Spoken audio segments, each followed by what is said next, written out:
ஒரு சின்ன எலக்ட்ரிக்கல் பற்றி சின்ன ஒரு விழிப்புணர்வு வீடியோங்க.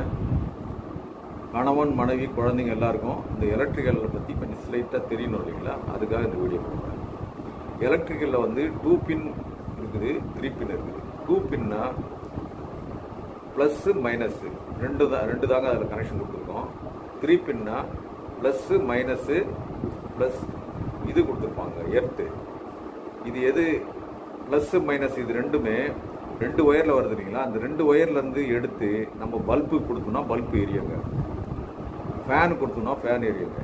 எல்லாமே ஃப்ரிட்ஜு வாஷிங் மிஷின் எல்லாத்துக்குமே இந்த 2 தாங்க தேவை. மூணாவதாக எடுத்து கொடுத்துருக்கு சேஃப்டி பர்பஸ்க்காக கொடுத்துருக்கு. ஏதாவது ஷார்ட் சர்க்யூட் ஆகிடுச்சுன்னா அது வழியாக கரண்ட்டு பாஸ் ஆகி ஃபியூஸ் போயிடுங்க, அப்புறம் சேஃப்டி பர்பஸ். இந்த 2ல் வந்து ரெண்டுமே இது பண்ணாமல் நடுவில் எந்த பொருளும் யூஸ் பண்ணாமல் டைரெக்டாக இது 2 ஒயரும் டச் ஆச்சுன்னா பயங்கரமாக பற்றிக்குங்க, ஒயர் பற்றிக்குங்க. ஏன்னா கரண்ட் ஹெவியாக பாஸ் ஆகும். ப்ளஸ்ஸில் இருந்து மைனஸுக்கு போகும்போது ரொம்ப வேகமாக கரண்ட் பாஸ் ஆகும்போது ஒயர் பற்றிக்குங்க. இது 2த்துக்கு நடுவில் ஏதாவது ஒரு இன்ஸ்ட்ருமெண்ட் இருக்கணுங்க. பல்பாவது இருக்கணும், ஒரு ஃபேனாவது இருக்கணும், ஃப்ரிட்ஜு வாஷிங் மிஷின் ஏதாவது ஒரு பொருள் இருந்தால் அது வந்து இயக்குமே தவிர போய் ஒயர் வந்து பேர்ன் ஆகுதுங்க.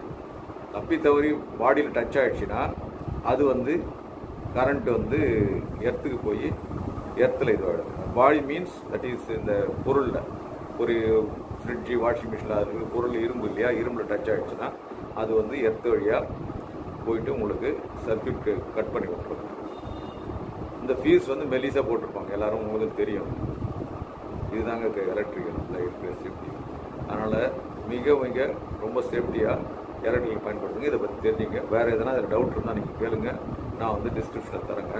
உங்களுக்கு அடுத்த வீடியோவில் இன்னும் எலக்ட்ரிக்கல் எப்படி தயாரிக்கிறாங்க, எத்தனை வகையான எலக்ட்ரிக்கல் இருக்குது, அதை பற்றி நான் விளக்குறேன். நன்றி.